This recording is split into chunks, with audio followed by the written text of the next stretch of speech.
Naga Sastra Sabu Inten, halaman 751 sampai 770.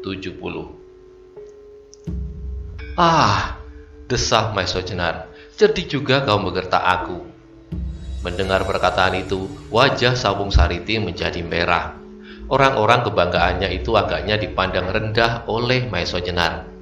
Maka sambungnya ingin memberi penjelasan lebih banyak. Paman, belumkah paman mendengar nama-nama si Marodra dari Lodaya dan Bugel Kaliki dari Gunung Cerme?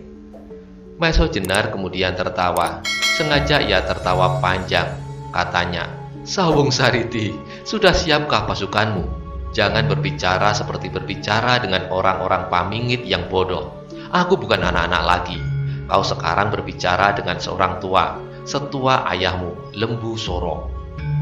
Sekali lagi warna merah menyirat di wajah Sawung Sariti.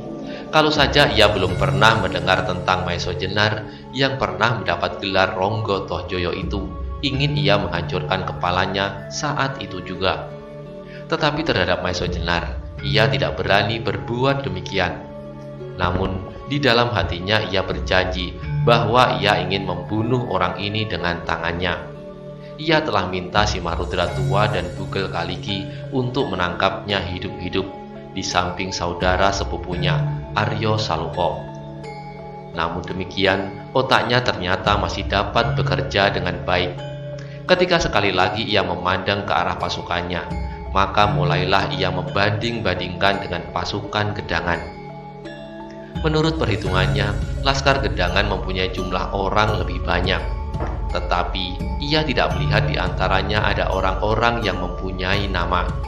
Ia tidak melihat orang tua yang disebut Ki Ageng Pandan Alas menurut ciri-ciri yang pernah didengarnya. Meskipun demikian, maka berkatalah putra Ki Ageng Lembu Soro itu, Paman Maesho Jenar, karena aku bukan termasuk orang-orang yang tidak dapat berpikir longgar, maka aku bermaksud memberi waktu kepada Paman dan Kakang Aryo Saloka untuk sekali lagi berpikir. Biarlah orang-orang tetap di tempatnya sampai esok atau lusa. Maesho Jenar yang menyimpan pengalaman yang luas di dalam perbendaharaan hidupnya, dengan cepat dapat menangkap maksud itu.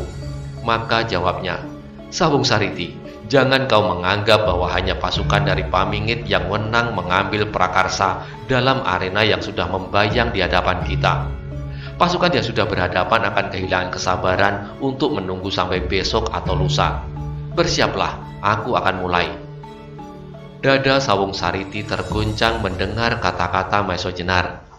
Meskipun demikian, ia tidak menjadi takut, sebab ia yakin kepada orang-orang yang dibawanya. Karena itu segera ia mundur beberapa langkah dengan wajah merah oleh api kemarahan yang menyala-nyala di dalam dadanya.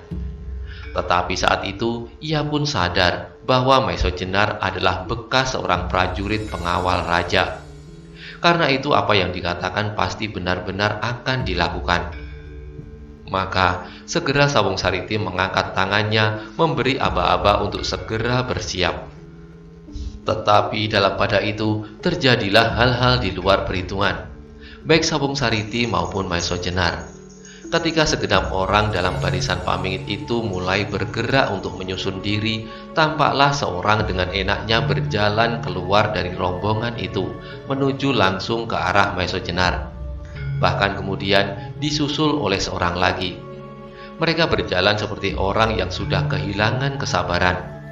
Dengan langkah-langkah panjang dan cepat, mereka tergesa-gesa mendekati Maesho Jenar, yang kemudian dengan suara panjang melengking terdengarlah tertawa seorang wanita sambil berkata, "Hahaha, apa yang sedang kalian bicarakan?" Sawung Sariti memandangnya dengan wajah penuh pertanyaan. Pada saat ia akan memulai dengan suatu tata gelar, tiba-tiba dua orang dari dalam pasukannya menyusulnya. "Kenapa kau keluar barisan?" tanya Sawung Sariti. Orang itu yang tidak lain adalah janda si Marodra tertawa semakin nyaring. Jawabnya, "Aku tidak sabar dengan segala macam aturan. Aku biasa bertempur kapan saja aku kehendaki, dan dalam tata gelar apapun yang aku senangi." Telinga Sawung Sariti menjadi merah. Memang, ia sadar sejak semula akan sulitlah mengatur orang-orang dari gerombolan liar itu dalam tata pertempuran yang teratur. Sebab menurut kebiasaan mereka, mereka bertempur dengan mengandalkan kekuatan pribadi. Sehingga hampir tidak pernah mereka memikirkan tentang tata gelar yang dianggap dapat menguntungkan pasukannya. Tetapi Sawung Sariti tidak berani menyeduhnya, sebab orang-orang itu sangat diperlukan untuk melawan Maiso Jenar.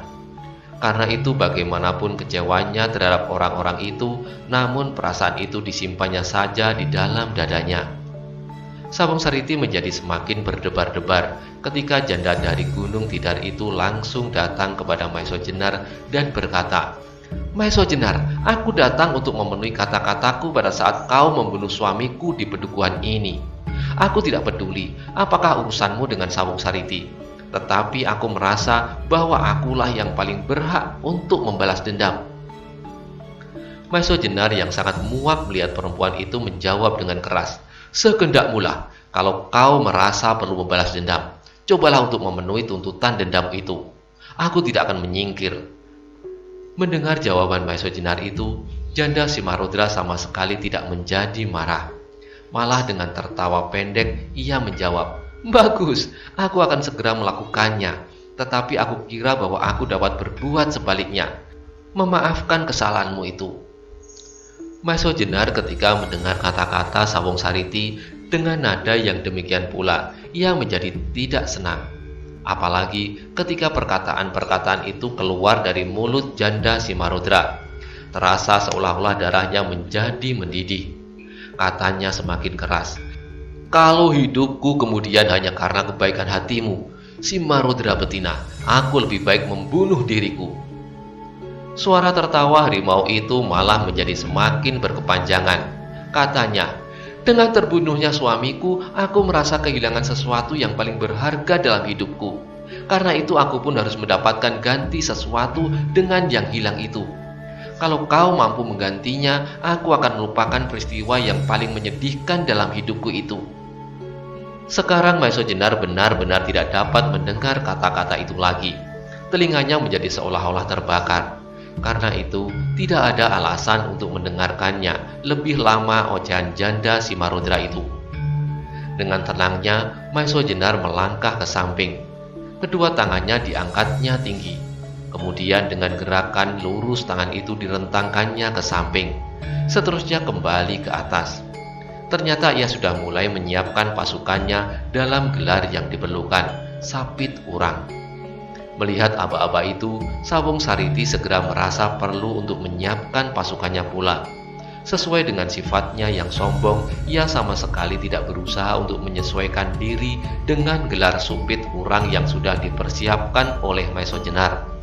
Tetapi karena kepercayaan pada kekuatan yang dibawanya, serta kepercayaan pada diri sendiri, segera Sawung Sariti menyobek panji-panji putihnya dan mengangkatnya tinggi-tinggi tunggul yang kemudian sudah dilepas sarungnya. Tunggul itu digerakkan beberapa kali melingkar dan kemudian untuk beberapa lama ditegakkan di udara. Ia telah memerintahkan kepada pasukannya untuk bersiap dalam gelar Dirada Meta.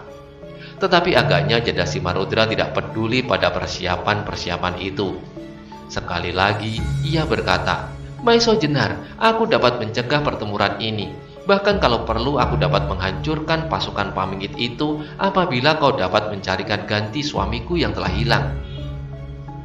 Akhirnya Maiso Jenar menjadi benar-benar muak. Ia ingin segera menyelesaikan pekerjaannya sebelum rombongan Uling datang. Karena itu jawabnya, "Baiklah Simarudra, aku akan berusaha mencari ganti buatmu. Apabila pekerjaanku ini sudah selesai, aku ingin menangkap seekor beruk yang buas untuk mengganti harimau liar yang telah mati." Bagaimanapun juga janda Simarudra adalah seorang manusia. Karena ia menjadi tersinggung sekali atas jawaban itu. Apalagi ketika orang yang berdiri di belakangnya, yang tidak lain adalah Joko Soko, menyambung sambil tersenyum. Senyuman seekor ular yang berbisa tajam. "Bagus Maiso Jenar, usulmu tepat sekali." Kebo Kanigoro yang berdiri tidak jauh dari Maiso Jenar dan yang selama ini acuh tak acuh saja terpaksa tertawa pula. Bahkan kemudian ia menyahut, "Aku kira seekor beruk masih terlalu besar buat perempuan yang mengerikan itu. Bukankah lebih baik seekor lutung saja untuk menggantikan suaminya yang terbunuh itu?" Hati janda dari Gunung Tidar itu ternyata terbakar oleh api yang dinyalakannya sendiri. Terbawa oleh sifat-sifatnya yang liar itu, maka ia sama sekali tidak pedulikan apakah ia termasuk dalam pasukan Sawung Sariti atau tidak.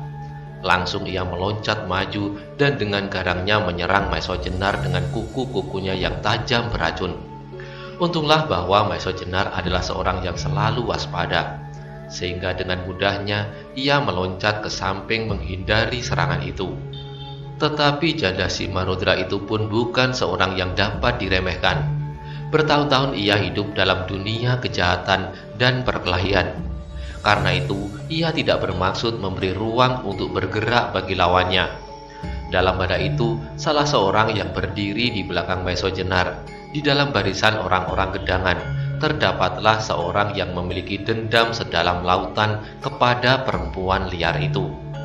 Ketika ia melihat perempuan liar dari Gunung Tidar itu bercakap-cakap dengan Maiso Jenar, darahnya sudah menggelegak. Namun demikian, ia selalu berusaha untuk menahan diri, supaya tidak merusakkan rencana Maiso Jenar serta barisannya. Tetapi kemudian, ketika ia melihat harimau betina itu menyerang Maiso Jenar, agaknya darahnya benar-benar menjadi mendidih. Sehingga seolah-olah di luar kemauannya, tiba-tiba ia pun meloncat berdiri di samping Maiso Jenar sambil berkata nyaring, "Janda Simarudra yang cantik, sudah lama aku berusaha untuk memperkenalkan diriku. Tetapi sayang bahwa pertemuan kita di pedukuhan ini beberapa waktu yang lalu ternyata terlalu singkat." Janda Simarudra itu terhenti. Dengan pandangan penuh kemarahan, ia mengamati orang yang menyapanya itu. Seorang gadis dengan pakaian laki-laki. Kemudian teringatlah ia ketika ia bersama almarhum suaminya bertempur melawan Maiso Jenar dan muridnya. Tiba-tiba ia telah diserang oleh seorang yang tak dikenalnya. Agaknya orang inilah yang telah menyerangnya itu. Bahkan yang kemudian oleh ayahnya, gadis itu berhasil ditangkapnya. Dan orang itu sekarang muncul lagi di hadapannya. Kemarahan janda Simarudra semakin menyala. Dengan suara yang tajam melengking ia berteriak, "Hai gadis manis, siapakah sebenarnya kau? Sebenarnya lebih baik bagimu untuk tinggal di rumah menghias diri daripada mengganggu aku di daerah ini. Meskipun menilik pakaianmu, agaknya kau lebih senang disebut sebagai seorang laki-laki daripada seorang perempuan." Orang itu yang tak lain adalah anak tiri janda Simarudra sendiri, menjawab, "Tak apalah kalau kau tak mengenal aku. Namaku adalah Roro Wilis dari Gunung Kidul, anak perempuan dari Ki Panutan yang kemudian pergi meninggalkan kampung halamannya karena perempuan cantik yang perkasa." "Wilis?" teriak janda Simarudra. Ia memang pernah mendengar nama Roro Wilis. Bahkan gadis itu pernah ditangkap oleh ayahnya. Namun baru sekarang ia teringat bahwa orang yang bernama Roro Wilis itu pernah dikenalnya pada masa kanak-kanaknya. Pada saat ia sedang memikat almarhum suaminya, ia memang sering melihat seorang gadis kecil yang bernama Roro Wilis. Karena itu kemudian janda Simarudra berkata sambil tertawa, "Wilis, ya Wilis, alangkah pelupanya aku ini. Ketika aku mendengar namamu beberapa saat yang lalu, aku sama sekali lupa bahwa kau adalah anakku sendiri. Nah, sekarang aku telah tahu benar bahwa kau adalah anakku. Apakah maksudmu sekarang?"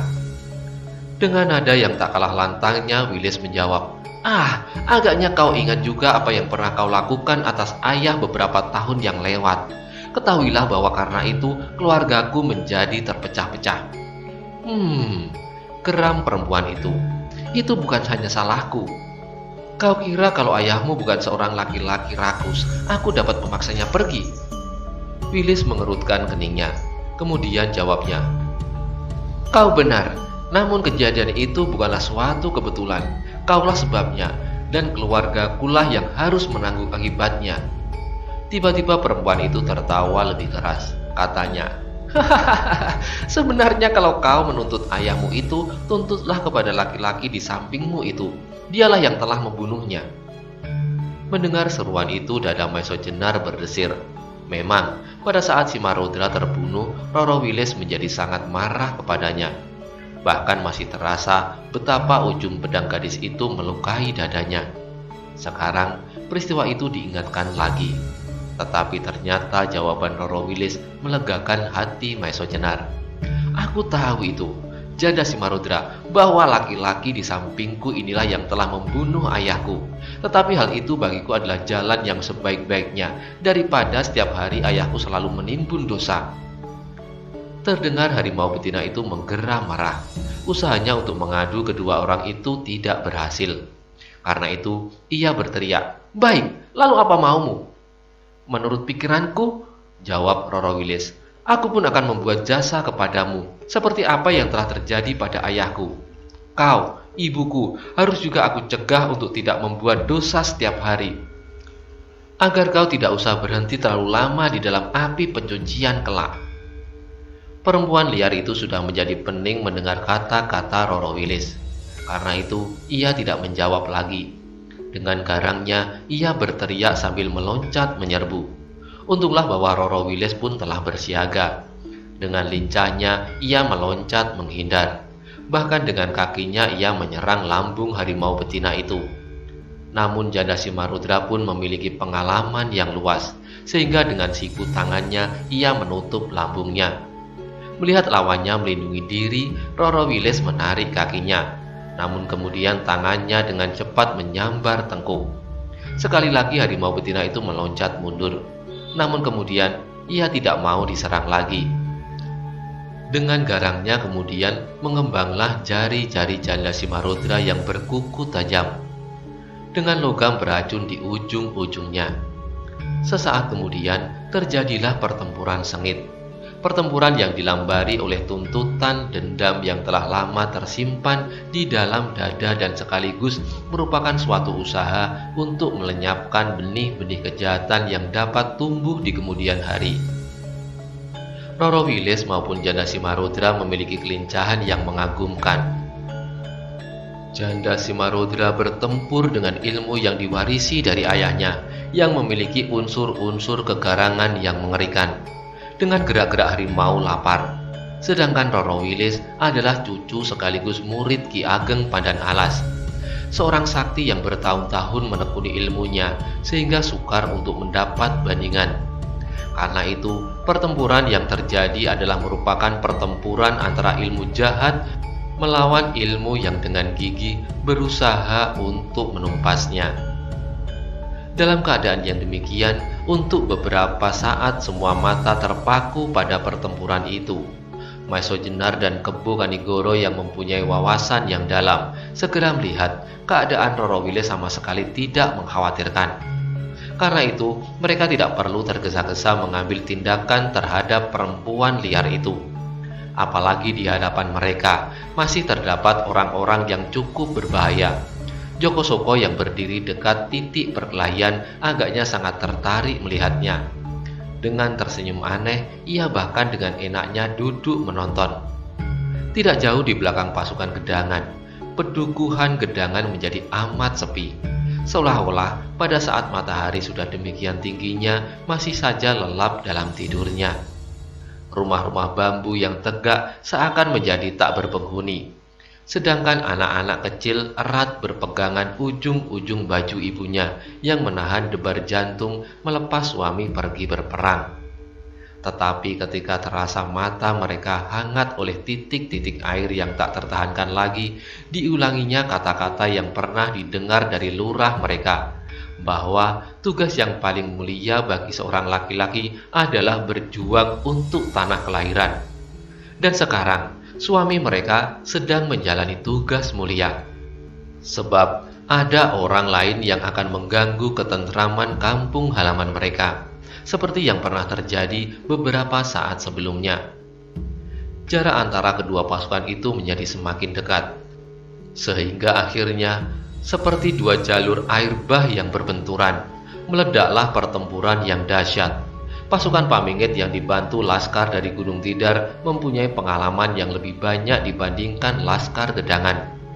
Namun pada saat itu, Laskar Gedangan dibekali oleh suatu tekad untuk menyelamatkan pedukuhan mereka dari penindasan dalam segala bentuk.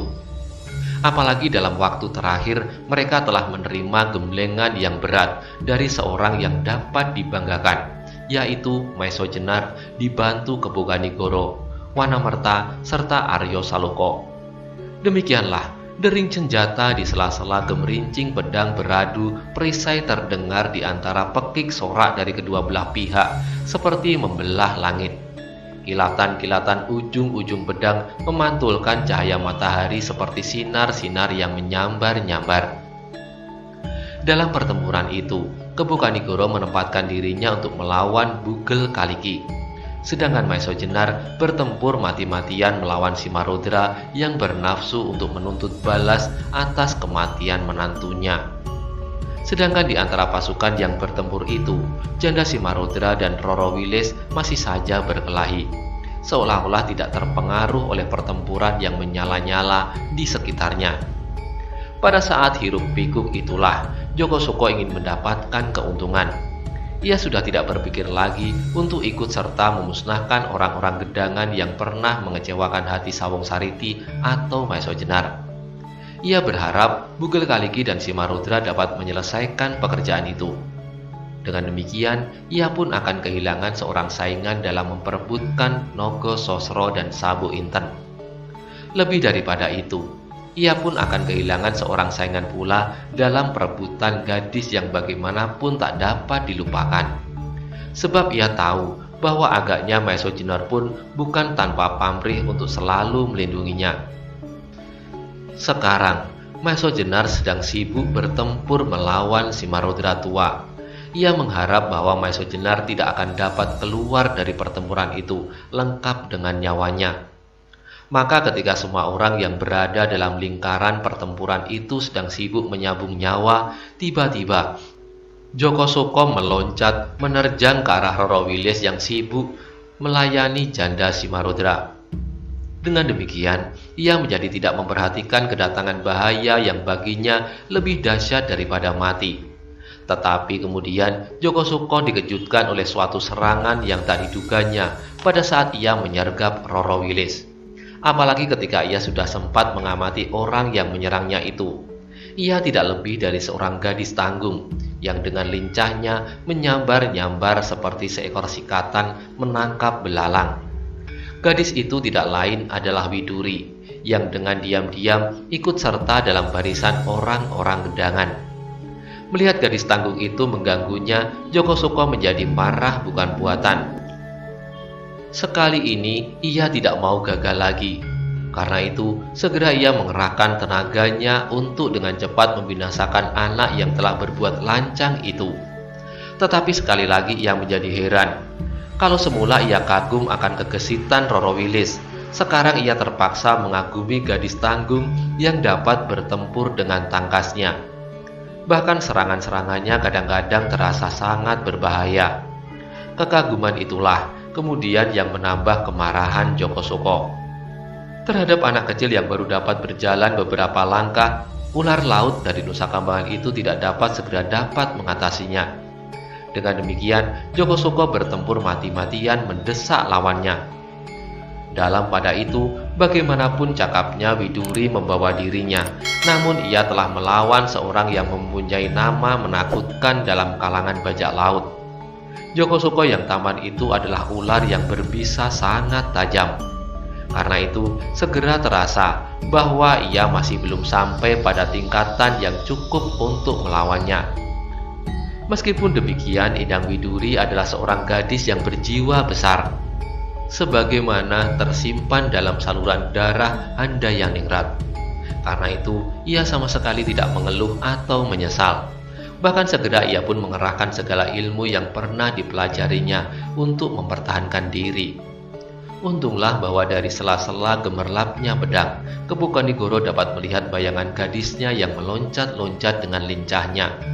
Namun bayangan itu telah membuat debar jantung Kanigoro lebih cepat. Pada saat itu, ia sedang bertempur melawan hantu bongkok dari Gunung Tidar yang terkenal bertangan panas. Telapak tangannya seolah-olah menyimpan tenaga api yang tidak terkira, sehingga dalam setiap pertempuran, bila seseorang kena rabanya, segera ia akan menjadi hangus kulitnya pada tempat sentuhan tadi. Tetapi Kanigoro bukan pula manusia biasa. Ia adalah seorang sakti yang memendam diri. Meskipun namanya tidak dikenal, namun sebenarnya ia telah memiliki ilmu yang dapat disejajarkan, bahkan melampaui orang-orang yang ditakuti seperti Ki Ageng Pandan Alas, Ki Ageng Soro Dipoyono, dan sebagainya. Karena itulah maka untuk melawan si bongkok itu, Kebo Kanigoro tidak usah berkecil hati. Kanigoro tiba-tiba mempunyai pekerjaan lain, selain melawan si bongkok. Bagaimanapun ia melihat bahwa Widuri tidak dapat mengimbangi keganasan Joko Soko, sehingga dengan demikian terpaksa ia menggiring lawannya mendekati pertempuran anaknya. Bahkan untuk membesarkan hati gadis itu, ia berteriak, "Widuri, kenapa kau ikut serta?" Widuri mendengar suara ayahnya. Tiba-tiba hatinya menjadi bertambah besar, sehingga dengan demikian tenaganya pun terpengaruh pula. Apalagi ketika ayahnya berteriak lagi, "Bertahanlah, aku datang." Widuri tertawa pendek, lalu jawabnya, "Orang ini hebat juga, ayah." Kebo Kanigoro tidak menjawab. Ia terpaksa bertempur dengan sebagian perhatian terikat pada anaknya. Bahkan sesekali ia terpaksa melontarkan diri untuk memberinya pertolongan.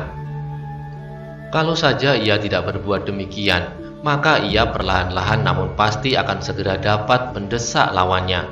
Tetapi karena ia terpaksa membagi tenaganya, maka Bugel Kaliki masih dengan segarnya dapat bertempur melawan orang yang sama sekali belum dikenalnya itu. Tetapi ternyata sangat mengejutkannya. Ia merasa bahwa di dunia ini hanya orang-orang tertentu saja yang dapat mengimbangi kesaktiannya. Namun tiba-tiba muncullah orang ini. Apalagi orang ini dapat melawannya dengan membagi tenaga. Karena itu ia menjadi marah. Bugel Kaliki yang terkenal bertenaga api itu segera berusaha sekuat tenaga untuk dapat memenangkan pertempuran.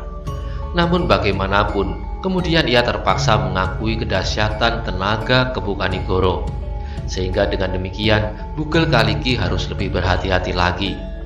Di titik yang lain, tampaklah Maeso Jenar bertempur melawan harimau liar dari Lodaya yang menyerangnya dengan garang.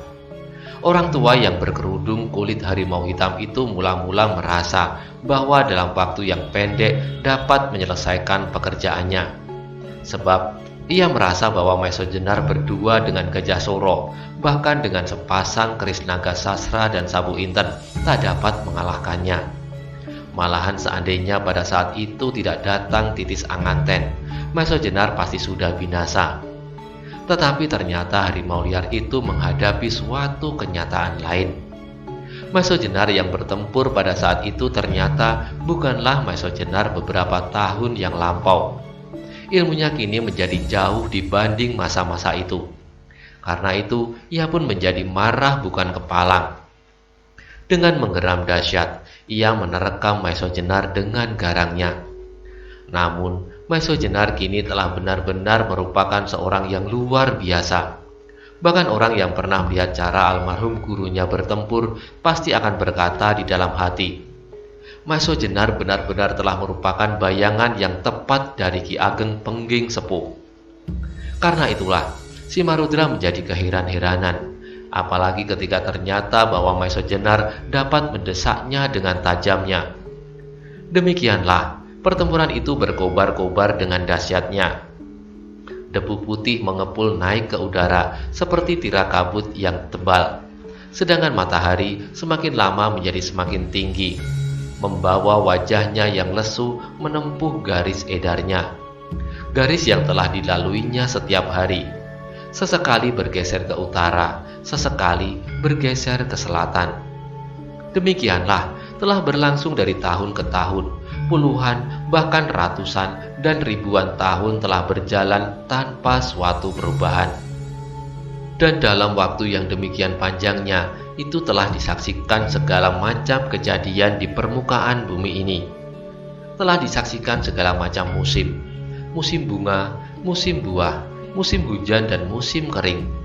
Telah disaksikan pula berbagai tabiat manusia. sedih gembiranya, senyum tangisnya, bahkan tabiat-tabiat mereka yang aneh-aneh. Bertempur sesama manusia, membunuh dan memfitnah. Bahkan kadang-kadang mereka berkelahi tanpa sebab dan tanpa pengetahuan untuk apa sebenarnya mereka harus berkelahi. Selain pemanjaan nafsu kebinatangan yang kadang-kadang menguasai mereka, yang seharusnya memiliki tingkatan yang lebih tinggi daripada binatang. Bahkan ada di antara manusia yang menjadi lupa pada asal mula dan hari akhirnya. Lupa kepada Tuhan penciptanya yang menyediakan segala kebutuhannya, tetapi yang kelak menuntun suatu pertanggungjawaban pada masa-masa hidupnya bila masa peradilan telah tiba. Lupa pada panasnya api neraka yang abadi yang akan menelannya, serta lupa kepada janji kesejahteraan abadi bagi mereka yang berjalan sepanjang garis kebenaran. Demikianlah pertempuran yang terjadi di lembah antara bukit-bukit kecil itu semakin lama menjadi semakin dahsyat. Gemerincing senjata di antara sorak-sorai laskar dari kedua pihak kini diselingi pekik kesakitan dan rintihan pedih dari tubuh-tubuh yang sedang bergulat di antara maut itu. Tampak menetes keringat dan darah. Maisojenar dan Kebukanigoro menjadi prihatin melihat pertempuran itu. Karena itu mereka berjuang semakin gigih.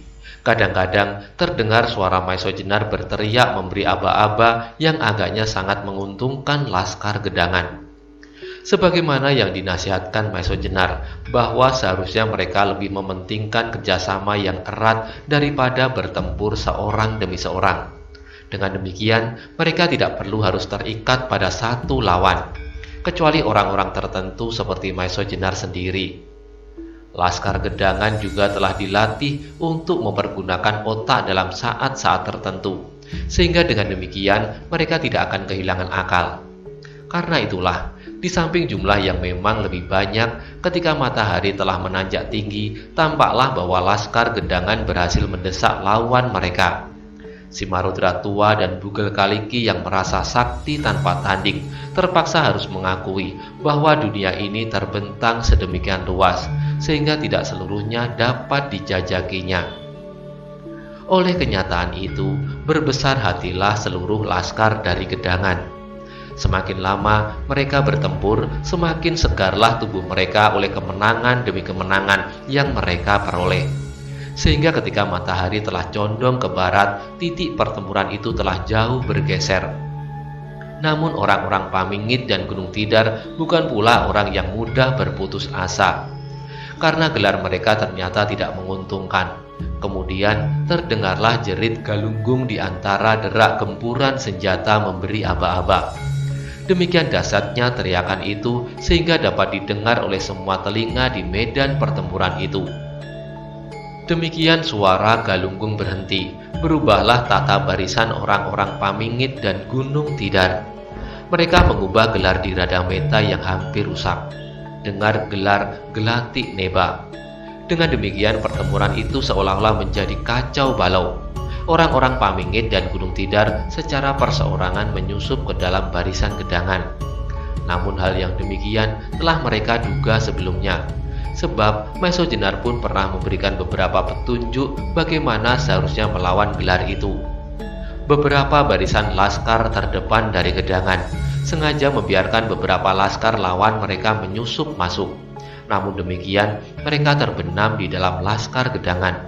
Demikian mereka dibinasakan. Meskipun demikian, karena secara perseorangan laskar Gunung Tidar memiliki ketangguhan yang lebih besar, maka untuk sementara medan itu menjadi terpengaruh pula. Tetapi yang sangat tidak diduga-duga oleh laskar gedangan yang sudah mulai mendesak lawannya kembali adalah kedatangan rombongan baru dari utara. Meskipun rombongan itu tidak besar, namun agaknya memiliki kekuatan yang cukup pula. Oleh kedatangan itulah, kemudian terdengar suara teriakan nyaring dari salah seorang pengawas di ekor barisan gedangan yang mengabarkan bahwa pasukan Uling telah datang. Mendengar teriakan di ekor barisannya, dada Maisojenar berdesir. Yang dicemaskan selama ini ternyata benar-benar terjadi. Mau tidak mau, rombongan yang masih segar yang baru datang itu akan banyak sekali berpengaruh pada pertempuran itu. Meskipun demikian, hal yang serupa itu memang sudah disiapkan oleh Maesojenar. Karena itulah, ia mempergunakan gelar sapit urang, sehingga beberapa bagian yang merupakan ekor dari kaki belakang gelarnya dapat dipergunakan untuk melawan pasukan yang datang dari samping maupun dari belakang. Kebo Kanigoro pun melihat kesulitan yang bakal datang. Maka baginya tidak ada jalan lain daripada menyelesaikan pertempuran itu secepatnya. Namun bagaimanapun juga, karena ia terikat pula pada anaknya, sehingga geraknya tidak penuh leluasa. Rombongan Uling dari Rawapening itu langsung dibawa oleh para pemimpinnya mendekati medan. Untuk beberapa saat, sepasang uling itu berdiri mengawasi pertempuran yang masih menyala-nyala dengan hebatnya. Uling putih dan uling kuning itu pun adalah orang-orang yang telah lama berada dalam dunia yang penuh dengan pertumpahan darah. Sehingga dengan demikian, wawasannya mengenai pertempuran itu pun mengandung beberapa ketepatan hitungan. Ia memang melihat bahwa Laskar Gedangan pada saat itu dapat mendesak lawannya. Tetapi kemenangan itu adalah kemenangan yang tipis dan sangat perlahan-lahan. Dengan demikian, maka sepasang uling itu tidak mau membiarkan keadaan yang demikian itu berlangsung lebih lama lagi. Karena itulah, maka mereka memutuskan untuk segera menerjunkan laskarnya ke dalam arena, sebelum laskar dari Pamingit dan Gunung Tidar menjadi semakin tipis. Demikianlah, kedua bersaudara uling yang ganas itu membagi laskarnya menjadi dua bagian, yang masing-masing dipimpin sendiri oleh dua bersaudara. Seorang membawa pasukannya ke kanan dan seorang lagi ke kiri, untuk seterusnya menyerang pasukan Gedangan dari belakang. Dada Maesojenar menjadi bertambah berdebar-debar melihat cara laskar uling itu menyerang. Karena itu segera ia pun memberikan beberapa aba-aba untuk pasukannya, supaya dapat setidak-tidaknya membendung arus yang melanda dari belakang itu. Sedang Maesojenar sendiri segera mengerahkan segala kekuatannya untuk dapat mengalahkan lawannya. Demikianlah, ketika Maesojenar dan Simarudra telah bertempur semakin dahsyat, mereka masing-masing telah dapat mengukur bahwa kali ini tenaga mereka berimbang, sehingga untuk seterusnya mereka harus mempergunakan kelincahan dan kecakapan mereka membawa diri masing-masing untuk memenangkan pertempuran itu. Di bagian lain, di bagian belakang gelar supit urang itu, telah terjadi pertempuran yang dahsyat pula. Sepasang uling itu ternyata tidak menemukan lawan yang seimbang, sehingga dengan demikian ia seolah-olah dapat leluasa berbuat sekehendak mereka sendiri. Namun demikian, beberapa orang Gedangan yang gagah berani telah berusaha untuk mencegah sekuat-kuatnya. Mereka bertempur bersama-sama menghadapi kekuatan uling yang seakan-akan melampaui batas kekuatan manusia biasa. Meskipun demikian, terasalah bahwa kekuatan Laskar Gedangan sekarang benar-benar berada di bawah kekuatan lawannya. Pasukan uling dari Rawapening yang datang tepat pada saatnya itu telah menolong pasukan Pamingit dan Gunung Tidar yang telah terdesak menuju ke jurang kehancuran. Bahkan sekarang, agaknya pasukan Gedanganlah yang terdesak dari dua arah. Agaknya mereka benar-benar berusaha menjepit dan menghimpit hancur laskar itu. Meskipun demikian, Laskar Gedangan telah berjuang mati-matian. Sapit-sapit yang dipimpin oleh Wanamerta dan Aryo Saloko ternyata lincah pula. Mereka yang berada di luar himpitan pasukan lawan agaknya banyak dapat memberikan pertolongan. Dengan bergeser-geser cepat mereka dapat mengganggu pasukan-pasukan Pamingit serta rombongan-rombongan yang lain. Namun bagaimanapun juga kemampuan mereka terbatas. Sebagai manusia mereka tidak dapat berbuat lain di luar batas-batas yang mungkin. Bagaimanapun tebalnya tekad mereka, namun ternyata lawan mereka benar-benar memiliki kelebihan yang tak dapat mereka atasi. Karena kenyataan itu, maka Maesojenar dan Kanigoro beserta para pemimpin Gedangan menjadi semakin prihatin. Mereka memutar otak untuk menemukan cara, setidak-tidaknya untuk mempertahankan diri mereka supaya tidak tergilas hancur. sedangkan mereka sendiri telah berjuang mati-matian untuk dapat menyelamatkan laskar mereka. Tetapi keadaan berjalan tidak seperti yang mereka kehendaki. Laskar-laskar liar beserta laskar Pamingit agaknya telah mencapai suatu kepastian bahwa mereka akan dapat memenangkan pertempuran itu. Hal ini terutama disebabkan karena jumlah pimpinan mereka yang lebih banyak. Uling putih dan uling kuning benar-benar seperti merajai daerah pertempurannya. Meskipun beberapa orang datang bersama-sama melawannya, namun sepasang uling itu dengan mudahnya dapat menyingkirkan mereka seorang demi seorang. Meskipun demikian, laskar gedangan bukan laskar yang berhati kecil. Mereka melihat pemimpin-pemimpin mereka bertempur dengan giginya. Bahkan mereka melihat seorang gadis tanggung bertempur di pihaknya tanpa mengenal takut melawan seorang yang perkasa, Joko Sopo. Dengan demikian, mereka merasa bahwa yang dapat mereka lakukan adalah bertempur sampai titik darah penghabisan. Gemerincing senjata masih saja menggema di lembah di antara bukit-bukit kecil itu. Bahkan semakin lama menjadi semakin riuh dibarengi dengan suara-suara yang dahsyat mengerikan. Teriakan-teriakan geram yang penuh kemarahan di sela-sela jerit kesakitan yang mengerikan. Ketika pertempuran itu masih berlangsung dengan riuhnya, matahari telah semakin berkisar ke barat menuju garis peristirahatannya. Wajah-wajah pegunungan yang semula berkilat-kilat kini telah berubah menjadi muram, semuram wajah Maeso Jenar yang sedang bertempur sambil berpikir keras untuk menyelamatkan orang-orangnya. Yang sedikit membesarkan hatinya pada saat itu adalah semangat yang luar biasa dari laskarnya, sehingga menurut perhitungannya ia masih akan dapat bertahan sampai matahari terbenam.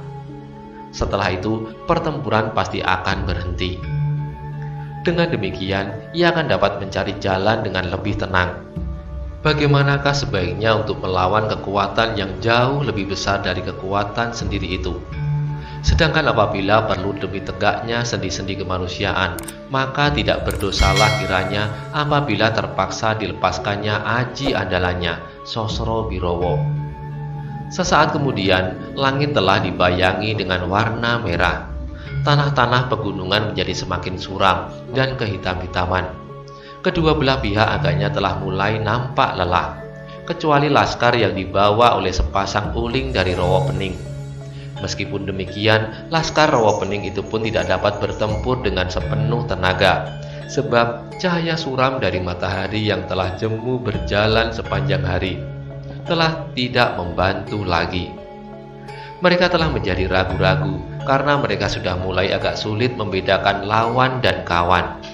Meskipun demikian, terdorong oleh kemarahan yang memuncak di kedua belah pihak, mereka masih saja bernafsu untuk bertempur. Pada saat yang demikian, pada saat pertempuran itu sudah mulai menurun karena senja yang mengganggu, muncullah di antara mereka suatu bayangan yang mendebarkan hati. Bayangan yang tidak diketahui asal arahnya, serta apa siapanya. Namun, apa yang terjadi? Bayangan itu telah berada di tengah-tengah arena pertempuran. Yang lebih mengejutkan lagi, bayangan itu memperdengarkan suaranya yang gemuruh. Ayo, berjuanglah terus laskar gedangan yang gagah berani, karena kalian berada di pihak yang benar. Aku berada di pihakmu. Setelah itu tampaklah bayangan itu melontar dengan cepatnya ke sana kemari, seperti anak kijang di padang rumput yang hijau segar. Laskar gedangan yang kelelahan karena tekanan yang berat dari lawannya, mendengar suara itu dengan debaran jantung yang keras. Meskipun tenaga mereka sudah mulai mengendor, namun tiba-tiba mereka seolah-olah mendapat tenaga cadangan. Karena itu jiwa mereka bangkit kembali, dan senjata-senjata mereka menjadi bertambah cepat berputar menyambar-nyambar. Sesaat kemudian kembali terdengar suara bayangan itu. Maeso Jenar, lepaskan lawanmu. Layanilah sepasang uling yang masih segar di ekor barisanmu. Mula-mula Maeso Jenar ragu-ragu. Apakah orang itu dapat dipercaya? Apakah orang itu juga mempunyai kemampuan yang cukup untuk melawan si Marudra tua dari Lodaya ini? Tetapi ketika ia sedang mempertimbangkan bolak-balik, bayangan itu telah berdiri di sampingnya. Dengan tangan kirinya, ia mendorong Maison Jenar ke samping. Alangkah besar tenaganya, sehingga Maison Jenar terkejut bukan main. Apalagi ketika ia sempat meneliti orang itu, darahnya serasa berhenti mengalir. Orang itu adalah seorang yang pernah dilihatnya beberapa tahun yang lalu. Ya tubuhnya, ya pakaiannya, jubah abu-abu. Namun juga seperti beberapa tahun yang lalu, kali ini pun ia tidak dapat memandang wajahnya dengan seksama. Kecuali orang itu selalu bergerak juga karena arena pertempuran yang hiruk-pikuk. Apalagi matahari telah hilang di balik mega-mega yang berwarna merah di ufuk barat. Namun pada saat itu terlintaslah di dalam pandangannya bahwa wajah orang itu pasti bukan wajah aslinya. Sebab tampak betapa kerut-merutnya sama sekali tidak menurut garis-garis wajah yang biasa. Orang itulah yang telah mengambil sepasang keris yang selama ini dicarinya dari Banyu Biru, Naga Sasra, dan Sabuk Inten. Tetapi kali ini ia tidak sempat bertanya-tanya, sebab ia harus melayani laskar lawannya yang mulai menyerangnya bersama-sama. Namun demikian, ia sempat juga menyaksikan cara bertempur orang yang berjubah abu-abu itu sehingga hatinya tergetar. Bahkan ia telah dapat memastikan akan datang saatnya sekarang tokoh-tokoh gerombolan yang merasa dirinya demikian saktinya akan tergilas hancur. Demikianlah, Maison Jenar segera mencoba memenuhi anjuran orang yang aneh itu. Dengan cepatnya ia meloncat di antara laskar yang sedang bertempur menuju ke tempat Uling Kuning. Uling Kuning yang bertempur melawan lebih dari 10 orang ternyata dapat melawan dengan enaknya. Cambuknya berputar-putar mengerikan, menimbulkan suara berdesingan. Bahkan karena cambuk itu pula, beberapa senjata di tangan laskar gedangan telah terlontar jatuh. Pada saat yang demikian itu, muncullah Maison Jenar. Dengan geram terdengar ia berkata, "Sudah cukup apa yang kau lakukan selama ini, Uling Kuning? Nah, sekarang aku akan mencoba menghadapimu." Uling Kuning terkejut mendengar suara itu. Apalagi kemudian muncullah di antara laskar gedangan seseorang yang telah dikenalnya dengan baik, Maison Jenar. Seorang yang pernah memanaskan hatinya karena ia telah menggagalkan pertemuan golongannya beberapa tahun yang lampau di daerah Rawapening. Sebagai tuan rumah pada waktu itu, ia merasa tersinggung sekali. Apalagi kemudian usaha untuk membinasakannya dapat digagalkan oleh orang-orang yang tak dikenal. Karena itu timbullah gairahnya untuk menjadi seorang pahlawan dari golongannya.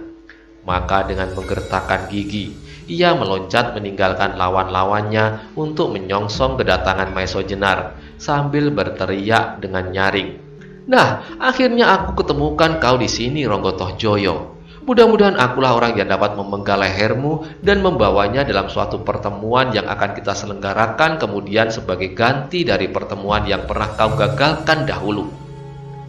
Maison Jenar tidak menjawab, tetapi langsung ia menyerang lawannya. Serangan yang sama sekali tak terduga-duga oleh Uling Kuning.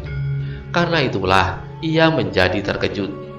Untunglah bahwa Uling Kuning itu pun telah banyak menelan pahit manisnya pertempuran, sehingga meskipun dengan dada yang berdebar-debar, ia berhasil menghindarkan diri.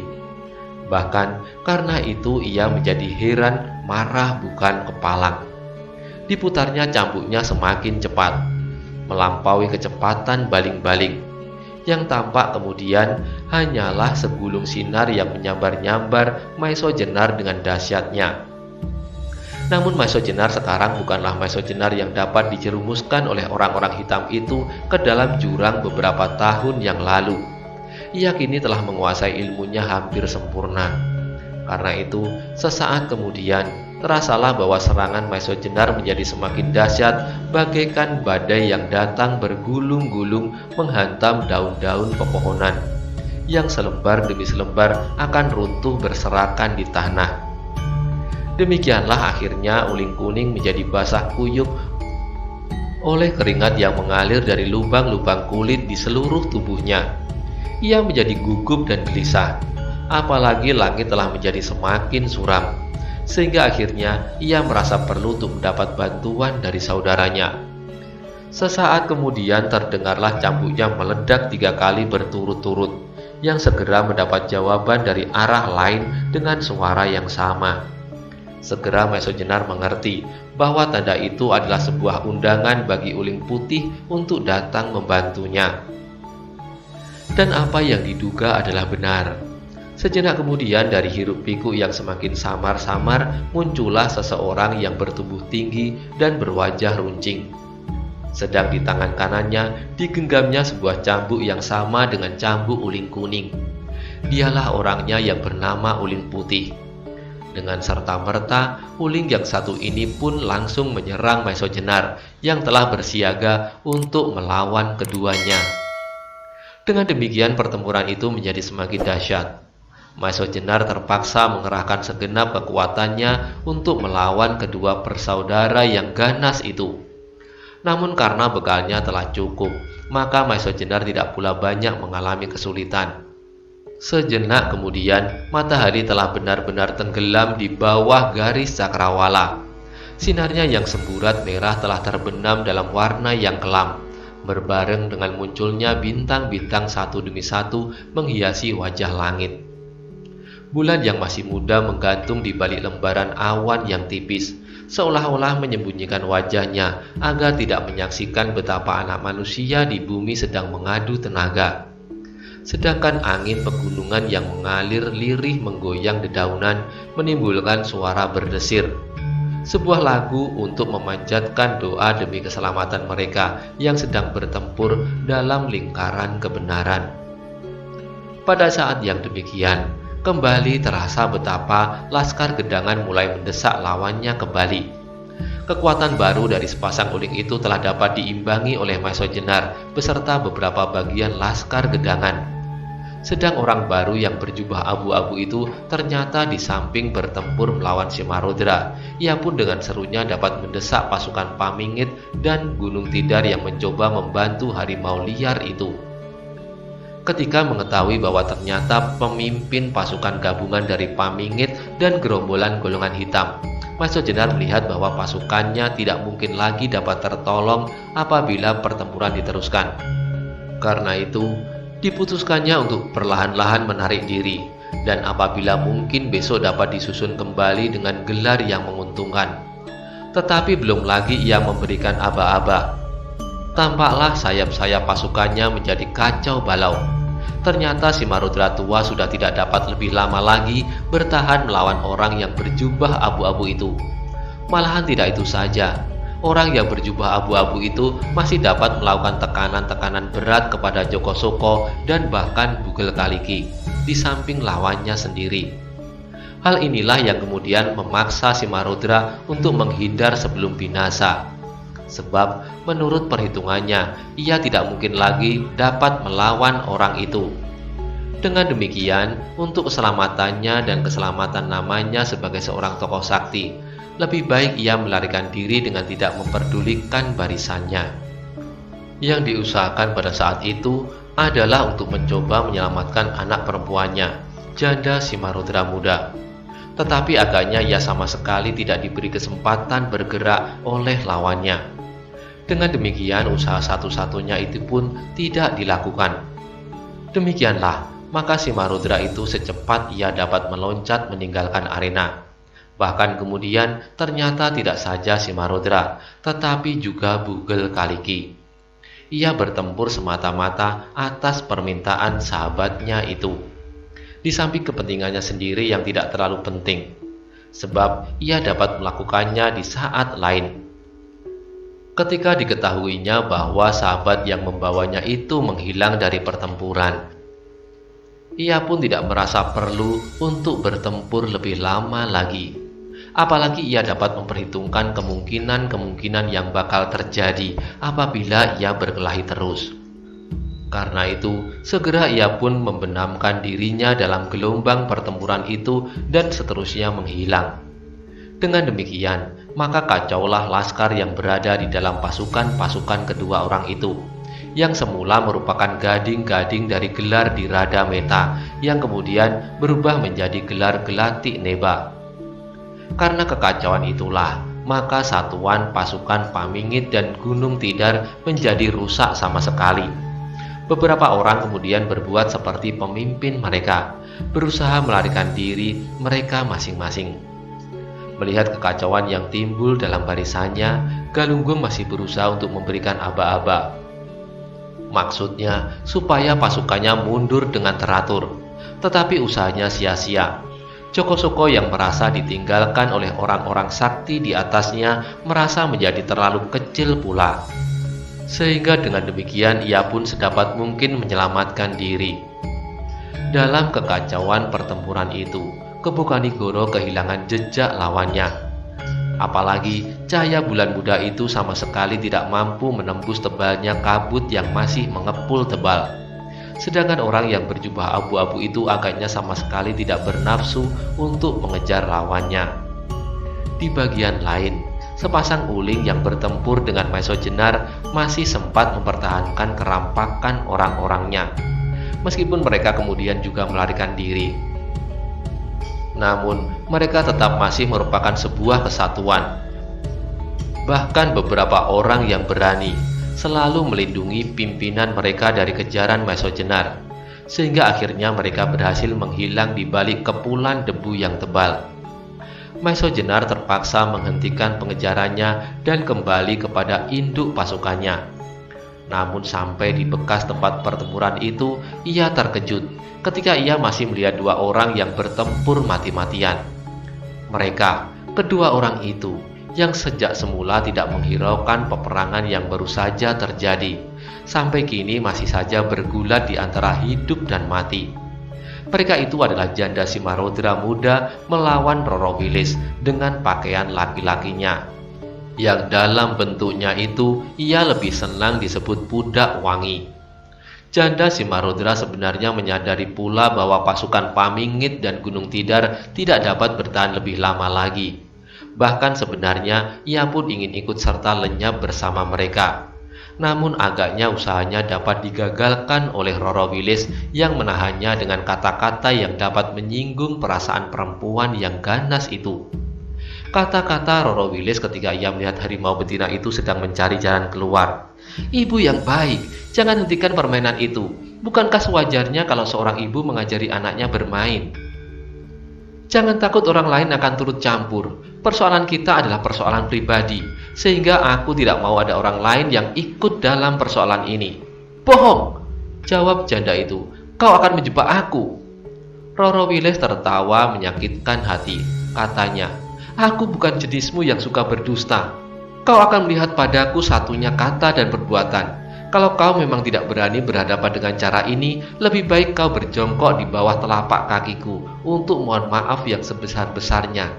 Dengan senang hati, aku akan memaafkanmu." Sebagai seorang yang telah lama terbenam dalam lumpur, janda Simarodra merasa dihinakan oleh seorang gadis yang kebetulan adalah anak tirinya. Karena itu, ia menjadi mata gelap. Ia menjadi sama sekali tidak menaruh perhatian kepada keadaan sekelilingnya. Biarlah seandainya kemudian orang-orang lain akan mengeroyoknya, asal ia lebih dahulu dapat menyobek mulut perempuan yang menghinanya itu. Setelah itu, hidup matinya tidak berharga lagi baginya, seandainya ia harus mati di tengah-tengah musuh-musuhnya. Apalagi ketika kemudian ia mendengar Roro Wilis berteriak nyaring kepada orang-orang yang mengerumuninya setelah pasukan dari Pamingit dan Gunung Tidar meninggalkan arena. "Jangan ada seorang pun yang mencampuri urusan ini, sebab persoalan kami bukanlah persoalan kalian. Juga jangan sesalkan siapapun yang akan binasa di antara kami, sebab kami telah memilih cara seorang satria dalam menyelesaikan masalah kami, masalah yang terjadi antara anak dan ibu tirinya yang durhaka." Setiap dada mereka yang mendengar suara itu berdesir. Bahkan janda Simarodra yang ganas itu menjadi semakin kagum juga pada keberanian lawannya yang jauh lebih muda darinya. Tetapi karena itulah ia menjadi lebih bernafsu untuk membinasakan gadis yang sombong itu. Sehingga dengan demikian harimau liar berbisa itu bertempur semakin garang. Kuku-kukunya yang dibalut logam berbisa mengembang dan menyambar-nyambar dengan dahsyatnya. Kesepuluh ujung jari itu kemudian seolah-olah mengurung setiap kesempatan menghindar bagi Roro Wilis. Sebaliknya, Roro Wilis telah menyimpan dendam di dalam dada hampir sepanjang umurnya. Tiba-tiba pada saat itu, terbayanglah dengan jelas betapa perempuan itu datang kepada ayahnya. Sekali-kali ia menggertak dengan kasarnya, sekali-kali merayu dengan manisnya, dan karena itulah ayahnya dapat dijebak dalam perangkapnya. Terbayang pula betapa ibunya, seorang perempuan lugu, menangis memeluknya pada umurnya yang masih sangat muda. Jelas menerawang di dalam otak Roro Wilis pada saat-saat perempuan itu memarahinya kalau ia menyusul ayahnya, bahkan memukul dan mencambuknya. Namun ayahnya sama sekali tidak membantunya, sehingga akhirnya sampailah keluarga Roro Wilis berada pada puncak kesengsaraan. Ayahnya terusir oleh tetangga-tetangganya. Kemudian karena sedih dan malu, ibunya, satu-satunya orang di dunia ini yang dapat dijadikan tempat untuk menyangkutkan cinta, meninggal dunia. Lebih daripada itu, perempuan itu kemudian ternyata telah menyeret ayah Roro Wilis dan membenamkannya ke dalam lumpur bersama-sama dengan diri perempuan itu sendiri, yang memang berasal dari dalam lumpur paling kotor. Karena angan-angan itulah, maka Roro Wilis telah membulatkan tekadnya. Perempuan itu atau dirinya sendiri yang binasa dalam pengabdian kepada kesetiaan terhadap ibunya, terhadap keluarganya, serta kesetiaan kepada tekadnya untuk melenyapkan sumber kejahatan. Baginya perempuan demikian jauh lebih berbahaya daripada laki-laki yang bagaimanapun garangnya. Perempuan yang dapat berlaku manis dan merayu, bermodalkan parasnya yang cantik, namun kemudian menyeret korbannya ke jurang yang paling dalam sampai tidak dapat timbul kembali. Terdorong oleh perasaan itulah, maka kemudian Roro Wilis bertempur dengan gagah berani, bahkan tenaganya seolah-olah menjadi berlipat-lipat.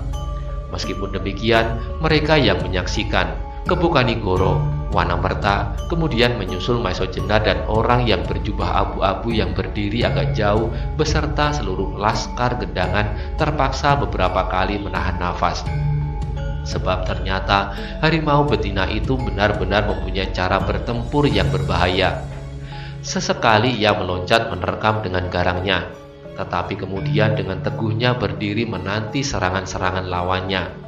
Demikianlah, dalam beberapa saat kemudian tampaklah bahwa harimau betina itu memang lebih berbahaya daripada lawannya yang sama sekali tak bersenjata. Apalagi janda Simarudra selain memiliki senjata-senjata yang melekat di ujung-ujung jarinya yang berjumlah 10. Ia memang memiliki pengalaman yang lebih luas. Dengan demikian maka pertempuran itu menjadi kurang adil. Meskipun tampaknya janda itu tidak bersenjata, namun hakikatnya kuku-kukunya itulah senjata andalannya. Tetapi tak seorang pun berani mencampuri pertempuran itu. Setiap usaha untuk mencampurinya akan dapat menimbulkan akibat yang kurang baik. Sebab Roro Wilis akan dapat tersinggung perasaannya dan merasa direndahkan. Karena itu yang dapat mereka lakukan hanyalah menyaksikan pertempuran yang berlangsung di bawah cahaya bulan yang remang-remang sambil sesekali menahan nafas. Apalagi ketika mereka telah bertempur lebih lama lagi.